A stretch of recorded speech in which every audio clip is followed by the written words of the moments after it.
บายดีทุกคนยินดีต้อนรับทุกคนเข้าสู่ช่องของพี่สาราน้องสานเดอร์มื้อนี้คือพี่พาทุกคนไปลิ้นบุญเนาะทุกคนเนาะเพราะว่ามื้อนี้ฮันเป็นมื้อสุดท้ายแล้วได้ไปขายเครื่องที่บุญยินเจียบมื้อสุดท้ายแล้วนะทุกคนเพราะว่าเขาลิ้นตั้งแต่ตอนมื้อวันที่15มื้อนี้วันที่23แล้วทุกคนแต่จริงเป็นมื้อสุดท้ายที่เต้งนะไปทุกคนเห็นกิ๊กตาบงงามทุกคน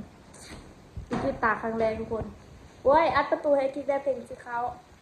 สิพาทุกคนไปเบิ่งบรรยากาศมื้อสุดท้ายแล้วทุกคนเนาะว่าเป็นจังได้แน่ทุกคน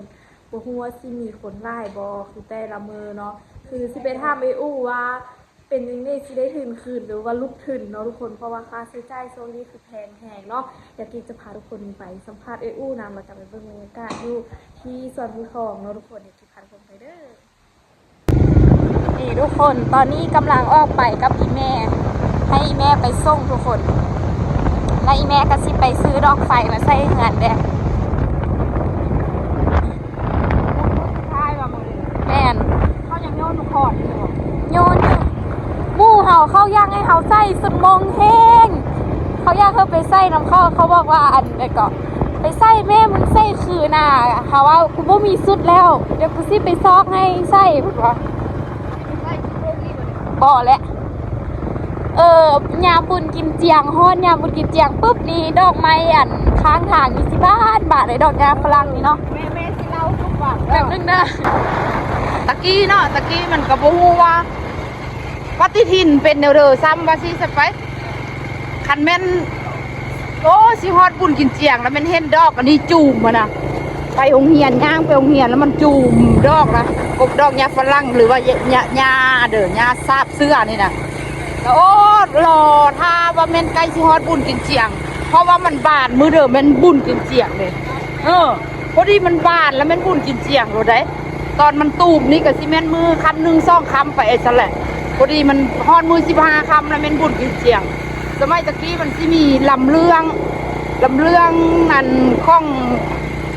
ทองหลอนบ่คำซิ่งเด้อหั่นน่ะพวกพระเอกหั่นน่ะทองหลอนท่านเพิ่นสิลำม่วนแต่โตเพิ่นสิดำก่อนเท้าทองหลอนนั่นนะแล้วก็มีบักอึ้งบักเต้าบักจ้อยแล้วคนซื้อเต้าหั่นน่ะแล้วอยู่บ้านพ่อบัวไหลตอนแม่ไปยามไม่หันแม่เห็นอีตาเต้าหั่นฟ้อนออมไอ้บิ๊กได้ปีป่ายบ่ฟ้อนออมไอ้บิ๊กเอาแท้เอาว่าแล้วแม่นเพิ่นเคยมาแสดงเรื่องเป็นตลกโอ้ตะกี้คันผู้เดิมบ่ได้ไปเบิ่งลำเรื่องโอ้บ่แม่นไผลองซานโอ้เอาลำเรื่องกับดนตรีบ่ได้มีผู้ไปเบิ่งไปเข้าดนตรีนะบ่ได้มีผู้เดิมมักเหล้ามักเบียร์คือนี้ได้3 โมงแรงหรือว่า3ก็เป็นซ้ำนี้นะ3นู่นซ้ำนี้แหละแล้วก็อันสุดที่งามก้อนหมู่ของแม่คือสุดนังเฮียนเสื้อข้าวกับซินตีนและหอบซาบไปก็ห่อเข้าไปพร้อมก็คันผู้เดิมมีเงินกับไปซื้ออันตีนใกล้กินอยู่พุ่นผู้เดิมบ่มีเงินกับเอ็ดแจ้วเอ็ดบุกไปกินนำทางเก็บหมักเล็บแมวก็ซุปได้บุญกินเจียงนะเก็บหมักเล็บแมวกินนำทางซัวไปแล้วมันเป็นทางแดงเลยนอนแล้วย่างเอาซัวว่าไปฮอดพุ่นกับเสื้อกันแดงนำทางละขั้วน้ำสานกับบ่ได้มีขั้วยักน้ำไปแก้ส้มแก้เสื้อเพียงแอวบุญบ่มีสร้างตอนปี95-16นี่ติตอนนั้นย่างข้ามเอาบ่มีเงินขี้เหือเลยเขาก็มีเหือรับจ้างขายเอาได้เรือ2-3 คนโอ้เอาแท้ว่าได้ผู้บ่ได้ไปบุญกิเจียงนี่ให้3 มื้อ 3 คืนหมดแล้วพาเดี๋ยวย่างไปแล้วก็ไปตะลูกตะเต้าแล้วไปตะซวยพอตูขึ้นฮอดพอตูน่ะมันพันยามหนาวเนาะพอตูก็เอาผ้าห่มนำไปพอตูซี่น่ะได้ข้าวมาว่าตู้ลำโพงข้างนอกลำเลืองน่ะลมฮัดทับกันคนท่ากุดกูนึงไหน คนหักค่ากันมันมุ่นแห้งแล้วได้ตัดจนเป็นคนค่าคุดประตูแลนแต่ผลม่วงพี่น่ะจำลองศาสตร์ไป5 ลูก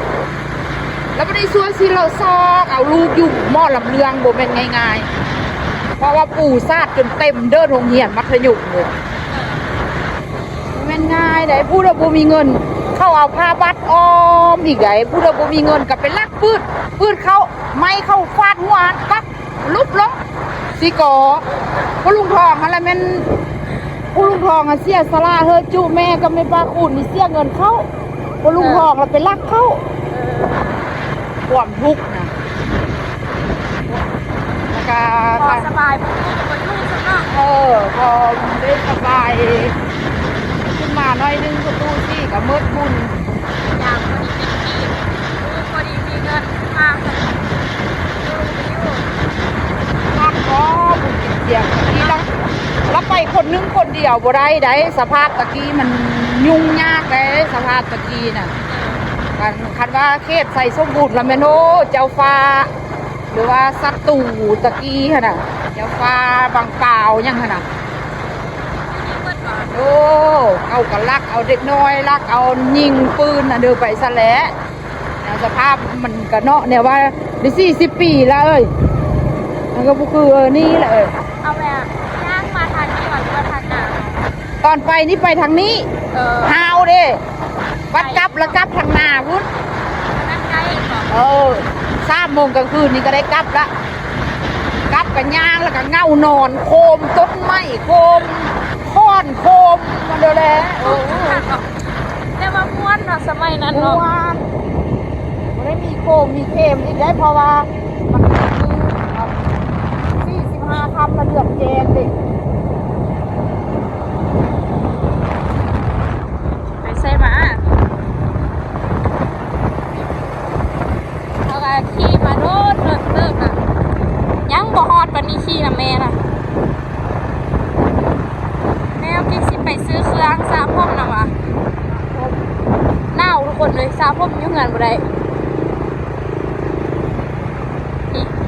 ขี่มาพี่แหละเด้ๆตอนนั้นสมัยตะกี้หันแม่เข้าทางนี้กันบ่ เขานี่ เด้ ยางออกบ้านเลยเขานี่แหละ เอานี่พอเงินปั๊บเลยนี่นะแต่ว่านั่นที่แม่นเป็นป้าแล้วตอนนั้นทุกคนเลย มันก็กว้างแนวนี้แหละแต่ว่ามัน รถเชี่ยวอีแม่ บดีแนวนี้ตอนที่แม่ใส่ไปให้ไปหน้าหรือไปเรียกคันย่านให้ก็โจทย์นั่นน่ะคันว่าไปบุญกินเจียงนี่กับโบย่านปานเด้อพ่อจะได้ไปดิ ใช่เลย ขึ้นใจ คือกุ๊กกิ๊กนี่เลยเนาะ ที่เลยมาเถอะมือก็ยังไปบุญกินเจียงอยู่ โบยานเป็นน้ำกุ๊กกิ๊กขี้กลับไปกลับมาดูติบอกแต่ว่าตอนนี้กุ๊กกิ๊กรู้สึกว่ากิ๊กบ่กล้าไปเหียนเพิ่มละค่ามีคนมาเสียชีวิตหลายโพดอยู่กลางทางกันนะยานละแม่ ย่านเนาะคนเสียชีวิตย่านคนบุญดีนะ เอายานพี่ มีรถขับนุ่งน้ำมันเครื่องเมียเนาะ แม่นระบนเนาะโล่เลย ตอนนั้นรถเอาน้ำมันเครื่องออก รถเขาก็เป็นยังสิวะ รถคันน้อย แต่ว่านี้โล่บนเลยเนาะไปเบิดอยู่ทางแดงนั่นนี่ทุกคนจะง่ายกับฮอต แด เด้ งให้เราพูดขึ้นอ่ะ ไปเอาไปกันต่อนี่ทุกคนกิ๊กมาฮอดส่วนภูทองเนาะกะบางเต้นกะเจ้าก็เริ่มนี่แล้วทุกคนนี่บางเต้นเขาเจ้าก็เริ่มบ่อยู่แล้วทุกคนเริ่มพากันนี่หมดแล้วอันนี้ก็แม่นแม่ค้านางง่อยอยู่นี่เลิกกิ๊กสิมาท่าไปเป็นจังเดียววันนี้ได้ค่ายปะ ไม่ได้ค่าจะรวยเลย ว่าโทเอาเมื่อวานนี้ได้ค่ายดีบ่ เมื่อวานได้เงิน4 ล้านปลาย มือเข้ามาดิ มื้ออาหารได้8 ล้านปลาย โอ้ได้เป็นรวมๆก็ได้ประมาณ20 ปลายแล้วได้เนาะ20 ปลาย30เนาะ นี่บอกได้ ว่าคิดว่าสิได้รูปหรืออันนั้นกำไรหน่อยนึง รู้เลยสิมาไล่เครื่องยังเครื่องเอื้อยวันนี้ โทเศร้าเลยมันบอกบันมาไล่เงินจ่ายค่าเครื่องแล้ว สิได้คืนบ่ได้คืนแม่นมือแหลกนับเงินไล่เงินเบิดเลยบ่มื้อนะทุกคนมาเบิ่งว่าสิได้เด้อเด้อ พอจะได้ดื้นคืนระยะ พี่น้ามาอีกบ่เมื่อยเนาะบ่ได้พักผ่อนเพียงพออีกเนาะอย่าลืมได้เพราะผมน้อยเฮาล่ะ บ่ไอปีหน้ามากันได้บ่อนเดียวได้ขาย แม่นอันนี้มันอยู่ทางฮอมโบดเนาะพุดบ่อนนั้นน่ะเขาเจ้าเซาต่อแล้วแหละเนาะ เนาะ บ่ได้บ่อนดีดอกทุกคนไม่มีคนมงน้อยๆแล้วเจ้ามาตีบุญมื้อนี้นะตีบุญสิงคันโอ้ย พี่กายยังมีเมื่อวานยังมีคนมาเล่นเป่ามือคุณลุง เพราะมันก็ไล่มือเลยเนาะเริ่มตั้งแต่ที่19คุณบางเต็นท์กับเจ้าก็เริ่มเก็บนี่ เสื้อ ละ ผ้าเมืองมาเลยบอก พวกปุ่มเปากับโมงกับอันเดอร์เมือละเขาเจ้าก็เริ่มหักกันเมือเบิดละเก็บเครื่องเก็บข้องน่าจะห้อยรถมาเอาเครื่องมาหักกันเนาะนี่เต็นท์นั้นกันนี่เลยดิ เช่นเดิม เต็นท์ที่3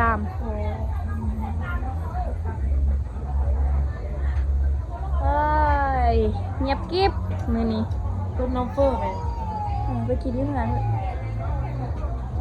พูดก่อนโปรโมชั่นก่อน ไปโคตรโปรโมชั่นเอ้ยมีทุกคน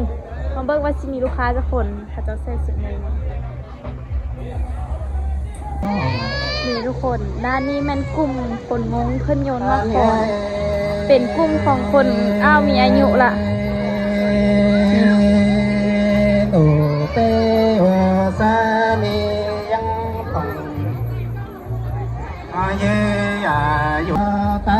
ทุกคนบ่ค่อยมีเลยทุกคนมีคนโยนมาขออยู่กลุ่มหนึ่งเนาะ10 โมงเพิ่น เดือนที่2จอเปเจอ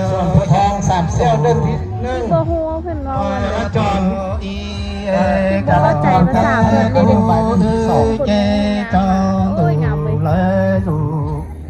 มื้อนี้บ่ค่อยมีคนใส่เลย เลยเจดู ขายยางไปลินคนเริ่มเมื่อเบิดแล้วทุกคน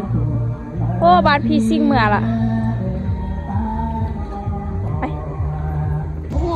ป้าตัดภาพมาที่ตอนแรงเลิกก็ได้ดีทุกคนสิเลิกงานละ ลืมเม็ดอันนี้ผมตั้งเลย มาเก็บเงินหาโบแมนมานับเงินหาอุยตาย โอ้ยเบื่อน้ำปลาดีเลยเนาะต้องนับเท่ามือนี่อ่ะ มื้อนี้มีเงินผ่อนเขาเอาแบ่งไว้ นี่ ผ่อน ก็ได้อยู่เด้อปลาก็ได้ ไอ้ต้อยคิดว่าสิได้เท่าได้ ไปขายหัวนั่น ไอ้ต้อยคิดว่าสิได้เท่าได้บอกทั้งเบิดเลย โอ้ยได้พูดละ3 ล้านกับบุญบ่ฮอดบ่ได้ฮอดบุญกันยังวะ เอาคนละล้าน 3 ล้านซะแล้วบ่ได้ว่าพูดละล้านซะนะ เพราะว่า ว่าตาแล้วน้องตื่น แท้ก็ เอากระเทว่าตาน้องตื่นแน่ เวลาได้ยิ้มตื่นแล้วจึงเขาเรียกว่า ไม่ได้หลายที่ไหนนั่นแหละนี่อยู่ตื่นกันนั่นแหละที่บ่ได้สุดขึ้นแล้วก็สิประมาณล้านที่2 ล้านบาทนี่แหละก็ยังตายอยู่ในบ้านเนาะ เรียกชีวิตไป เรียกสิล่มสิตาย โอ้ตัวเองสิได้หลายตี อันนั้นเอติกเร็วเข้ากรุงใกล้เอาเงินกับไหนเข้ากรุงใกล้ เอาอันนะเอาเงินทั้งหมดไปเดิมพันคนเดียวนะครับ พันแหละ เสียบาทเดียวอีก ก้อนเดียว แล้วมันเหลือยังไง เนาะลงทุนบาทเดียวเนาะได้ก็ได้ไม่ได้ก็เมื่อ 3เนี่ย เพราะว่าเขาบ่ได้ไปก็ให้ดูเด็กก็เป็นขาประจำก็ได้เลยเพราะเงินโอนเขาทั้งเลย เงินโอนเอาไล่9 ล้านนะซะ ยกมือเราอยู่ขนาด มาเอานี่นะเอาแล้วมาดู มีแต่ยังผมทราบป่ะ โอ้ถ้ามา ว่ามีโทรศัพท์ถ่ายคลิปไปเลย การ มาเบิ้งทุกคนสิได้เท่าได้นี่ อันนี้ของเจ้าเหรอ ป้า อันนี้เราจริงมึงยุ่งโอ้กระฟ้ามันเลย เป็นจังได้ กับบุ้งกองเลยเป็นกองไหนตัว เห็นเป็นพูด เปลี่ยนปันพูดแล้ววะนี่ ป้าอู้เหมือนขนาดห้องเงินมัดจำเลย พูดนี่เด้ว่า ไม่พูดกำไรเลยถ้ามัดจำนี้ นางสวยโต ต๊ะ4ชุด180,000 45 นางจำปีโตะมึงสุดล้านห้า โรงงาน8,600,000 พ่อ ให้เราเงินไปให้หมดหรอ เอาเงินสดเงินโอนเจ้าเลย แม่อ่ะเดี๋ยวเอ้ยสิโอนออกไป1,600,000แล้วอันนี้ก็เป็นเงินนั่นเลยจุกไว้เปลี่ยนเด้อมึงเด้อกูน้องเงินลายอยู่บุ้งเซียนปันกันเนาะ ไม่เห่าบ่ซะให้เห่ากับเอ็ดตุยคาล้างถ้วยเบิดเลย เอาเงินไล่กันคือว่าตึ้ง เนาะ ตายอยู่ไล่เงินมา สิเจ้าค่ายเอา ที่ยากกับมิลานเลยตัวนี่แหละพอให้ตัวหินกับสุดละลานตั้ง เออ ยังให้นักสร้างสิเด็ดโพสต์ให้ 10 มื้อดีที่สุดนี่ โอ้มา10 มือแหวนก็ได้ปากได้สิมา10 มือแมนอยู่บ่นี่ เด้อเอ้ยสิโอนออก เอากันยังหน่อยเท่ากับหูแล้วมันเป็นยังไง เด้อเอ้ยโอนออกเด้อค่าเทอมได้8,600,000เด้อ คนยังไง มันเห็นเอากับมูเนาะประสบการณ์สิเอาประสบการณ์ว่าสิได้คนละล้าน ป้าโตมา5สกิกกว่าโตบอกโตมันไป5บักโลว่ะจักมันสิไปเสิร์ฟบึงแม่เข้ายางมา5แล้วตัวเองยางนี่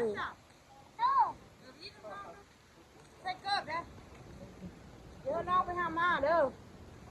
ไปแล้วทุกคน โอ้แม่มันชื่อบอนลิ้นมันมาเอาแม่มือนี่เพิ่นหมายเฮ็ดเด้อโอ้